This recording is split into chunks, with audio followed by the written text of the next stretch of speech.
Hey guys, welcome back to another video. So I have to be completely transparent with y'all. I'm currently filming in June. It's like early June right now, and what we are looking at is my April tray.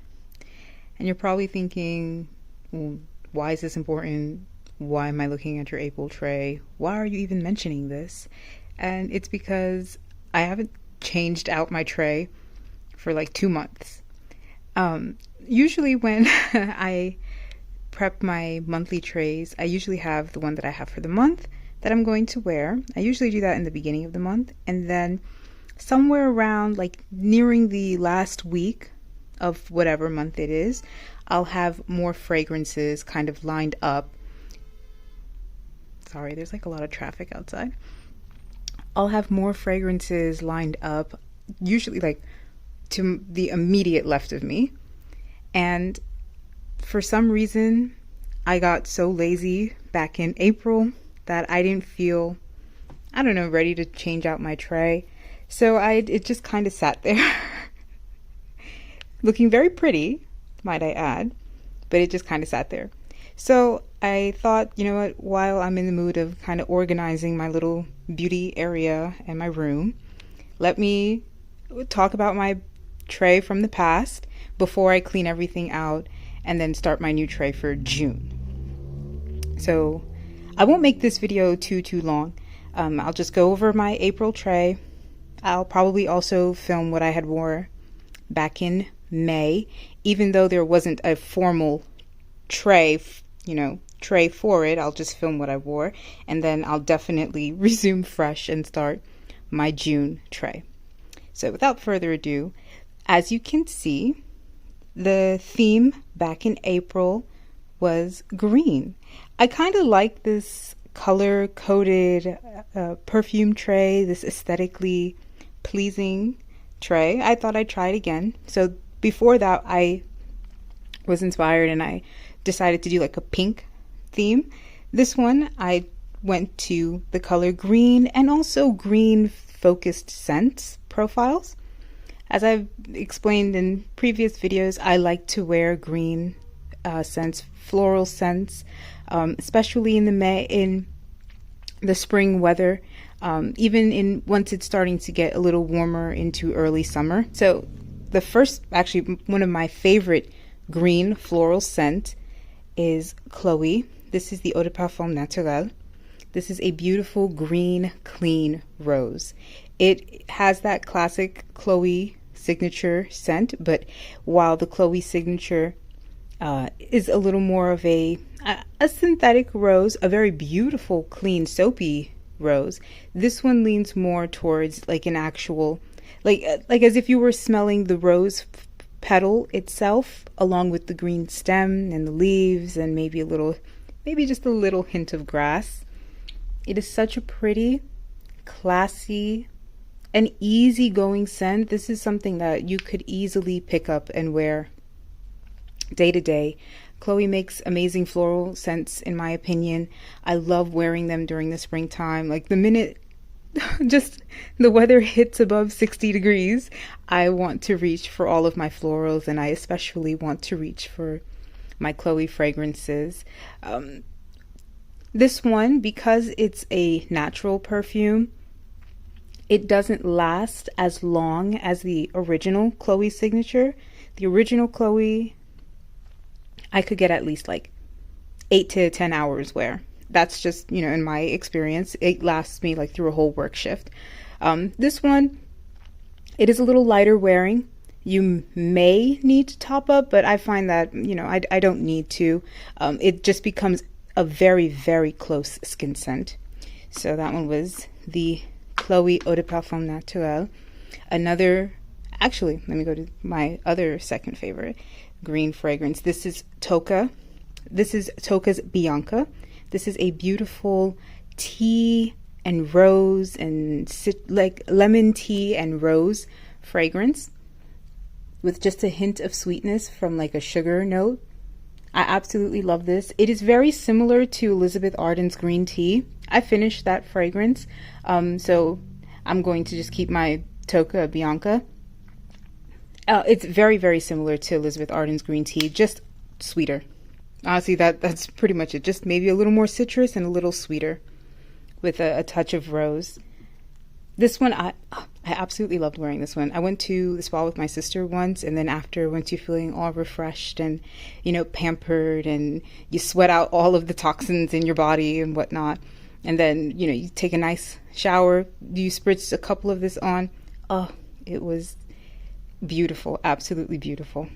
Another green floral fragrance is one from my favorite line of perfume. This is Gucci Bloom, and this is the Acqua di Fiori flanker. This is a very green, citrusy, jasmine and tuberose fragrance. It doesn't have as much of that sharp, not sharp, kind of like that fresh spiciness that the original Gucci Bloom has. This one has more, greenness, a little, and even maybe a little aquatic. Yeah.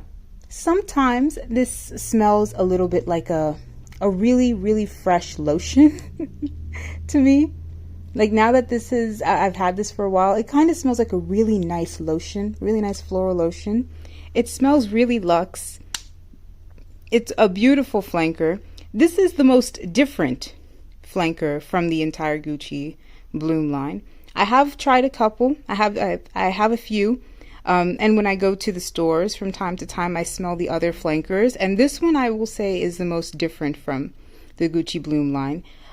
It's a beautiful, beautiful fragrance, excellent for warm weather and springtime. And I enjoyed wearing this back in April. Jimmy Choo Floral, or as I like to call Jimmy Choo Fruity, because this is primarily a fruity floral scent. I honestly picked this for the green bottle, the minty green appearance. I thought it would look cute for, just for the aesthetic purposes, but I love wearing this during the springtime anyway. It is fun, it is sparkly, it is downright mouth-wateringly juicy. I get a lot of, what is this? Apricot or pear, some citruses, and some ambroxan in the base. I really cannot say if I get floral, maybe some peony, but really this is it's honestly like mislabeled. They should have just called it Jimmy Choo Fruity, but I love it nonetheless. It's such a fun fragrance to wear and such an easygoing, light-hearted scent. Another easygoing scent that I love to wear is Clean Classic Rain and Pear. Now, I know this kind of looks a little blue on camera. Sometimes I can't tell if it's blue or if it's green, but for the sake of the aesthetique, I picked it up anyway.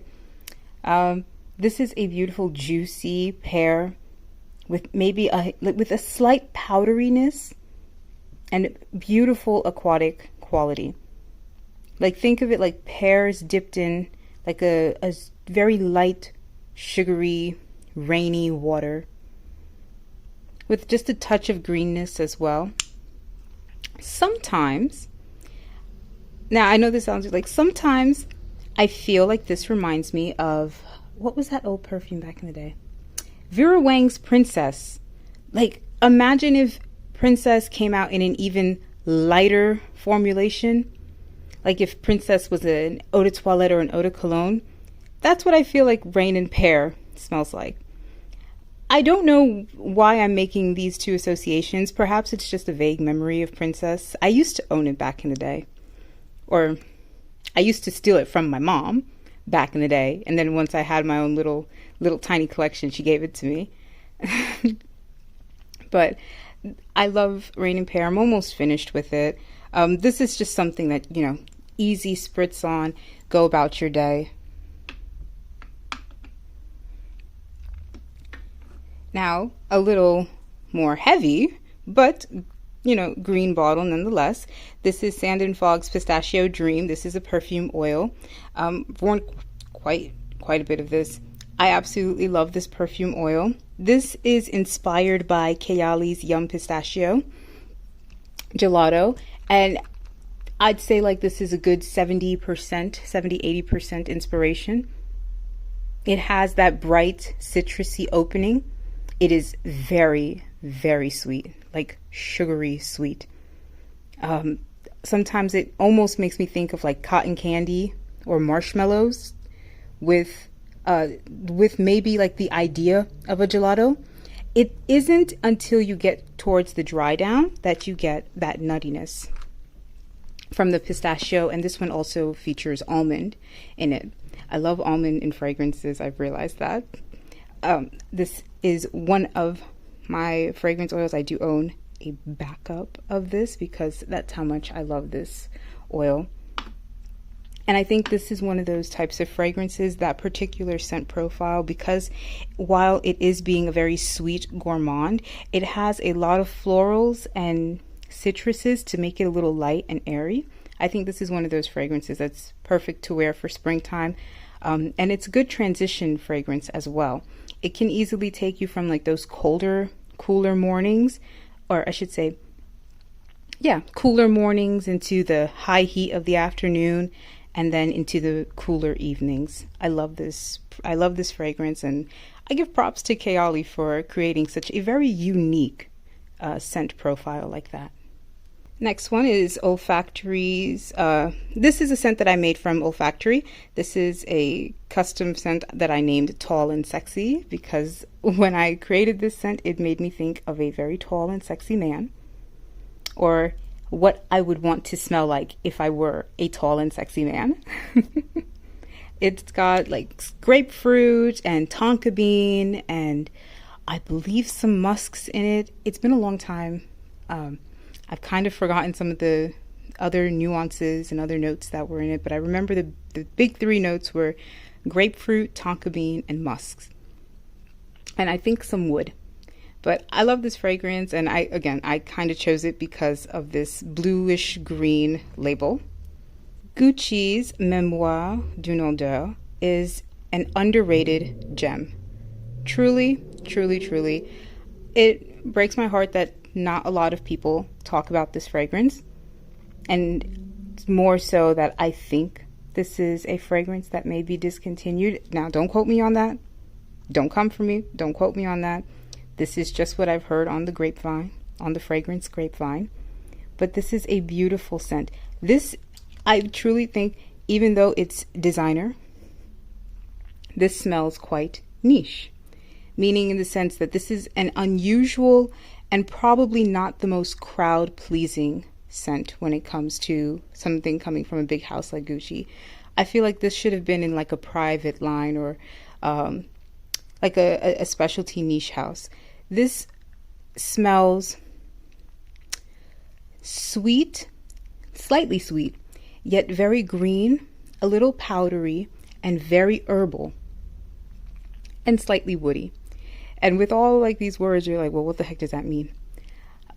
It opens up a little bitter from a bitter almond note, which I have come to appreciate slightly. I still am not the greatest fan of that opening, but without that opening, I feel like it wouldn't be a well-rounded scent the way it is. Then it goes into a very green, herbally scent with chamomile and I believe a jasmine, with chamomile and jasmine. And then it dries down to a very interesting style of vanilla. Sometimes when I wear this and I smell it, it reminds me of like cool spring mornings with when you can smell like the rain and the soil, and then a slight hint of hay. Now, I don't live in an area where there's hay all around me. I don't live in a farm. I don't live on farmland. I don't live in a particularly rural area, but I am familiar with the scent of hay. I actually quite like it. It's an interesting smell. It's like a sweet grassy scent, and that's what this perfume reminds me of. I absolutely love it. It makes me think of calm Sunday mornings, quiet Sunday mornings. I absolutely love this fragrance, and I think once I'm ever finished on my no-buy, I would definitely repurchase this scent. This is something that it's too beautiful and too unique to not have in my collection. And this bottle is to die for. Absolutely to die for. Now, maybe not as classy as Gucci, Memoir d'Uno Dura, but still one of my favorite green scents. This is Peace, Love, and Juicy Couture from Juicy Couture. This is a sweet, aquatic green scent. This smells like a fresh, cold shower. It's a little sweetness. It's a little sweet also because I'm a sucker for a little sweet scent. But still very clean, very fresh, without so much relying on citruses. I absolutely love this scent. I get quite a lot of compliments when wearing this scent. It's a very easygoing perfume to wear, very easy to like. I love this since I was in high school. I have a little backup of it as well. I easily can wear this. This would be a daily scent if I were the type of person to stick to one scent. One perfume that I did not wear, if I'm being completely honest, and if you can see the dust that builds up on it, because I'm so bad, is Aura. This is the Eau de Toilette by Mugler, and I do love this scent. I really just didn't pick it up. I was interested in some of my other fragrances. This is a very candy green vanilla with some interestingly weird green notes, and sometimes I think this smells like Skittles mixed with grass. I love the concept of the scent for pure artistic sake. I love the bottle itself. This is one of my favorite, absolutely gorgeous bottle. This is so creative in style, in scent profile. I just didn't pick up for it, y'all. I'm not gonna lie to you. Another interesting scent, green scent that I've picked up is Côte d'Azur from Sand and Fog. This is another perfume oil. I bought this at Marshall's for $16.99 a long time ago, and I completely forgot about it. It like sat in my closet, and once I was like organizing everything, I was like, oh my god, I still have this. So yeah, I busted this one out for my May perfume tray because the bottle is absolutely gorgeous, very chic, very classy looking. This is a roll-on. It is not a spray. And on their website, they say that this fragrance is inspired by Glossier's You. And when I first smelled this, I have to disagree. I don't think this is a true dupe of Glossier You. I think it's more so in the same idea of it being a very unisex, very molecular, very synthetic, musky skin scent fragrance. Now this one, I'm trying to put this in words because this is a very unique scent. While it being very green, it's also aquatic and to my nose, a little mineralic. Like it smells a little metallic. Like imagine if you've had a very sterile bathroom with not titanium, but stainless steel appliances around you that's just been like freshly cleaned. It is a little powdery. It's also slightly woody. When I say this is a very, very interesting scent, I can't say that this reminds me of Glossier You, which I've owned in the past. Glossier You does smell powdery in the sense that it almost smells like eyeshadow or like makeup. It has a lot of iris and a lot of wood. And there's a musk in it that gives it a sort of like fuzzy quality. And I know like these are like weird words to describe a perfume, but bear with me. This one smells like it could be a flanker for Glossier You. Like, you know how Glossier You now has, I think it's got quite a few flankers now. It has You, it has You Do, it has You Rêve, and now it has You Fleur. This could have been like You Bleu Aqua or something, like something fancy in French and slightly pretentious. I actually, despite this being such a strange fragrance scent profile, I really liked wearing this. Putting this on made me feel like a very chic, classy girl from like Monaco or New York City. You know, someone who wears like tiny little sunglasses and slicked back hair and like all white. And, you know, she wears tiny bags because she doesn't need to carry anything on her and rides around in like private airplanes. This is a very luxe scent. It is not for everybody. I will say that. It's very, very, when I say like really interesting and almost like a little astringent for a perfume oil. It's not for everybody. And I almost thought like it wasn't for me, but I really gave it a chance. I'm just smelling it. I like it. I like it. Sometimes when I wear it too, it also makes me think of paper, like freshly pressed paper. This scent makes me think of like everything under the sun. But I enjoyed wearing that for May. I apologize, not May, April. Oh God, I'm getting all my months messed up. Last but not least is another Sand and Fog oil. This is Pear Blossom. This one here, I like this bottle actually. It's very cute. Nice application too, but messy because I am so clumsy. Like I realized that I can't do droppers because the oil gets everywhere. I'm so bad. But yeah, this is Pear Blossom. It has here on their little label notes of pear, peach, jasmine, cedarwood, and amber. And what this really smells like is a very fruity version of Good Girl by Carolina Herrera. Truly, like if you just took out some of the coffee and chocolate and almond notes, like some of those deep, and tonka bean, take out some of those heavy spicy notes that Good Girl has and amp up the fruity floral, that's Pear Blossom, which makes sense. It's a fruity floral. Very cute, very fun, lighthearted to wear. Layers well with that type of scent profile as well. I mean, and I'll mention here, this is an old bottle of Magic in the Air from Bath and Body Works. I also added this because of its green juice, and look how cute this packaging is. I have no idea the notes. I have owned this for so long, like a long time, but I usually just spritz this on whenever I wasn't sure what I wanted to wear. So that's my tray for April. Now I'm going to be a good girl and clean up all of this.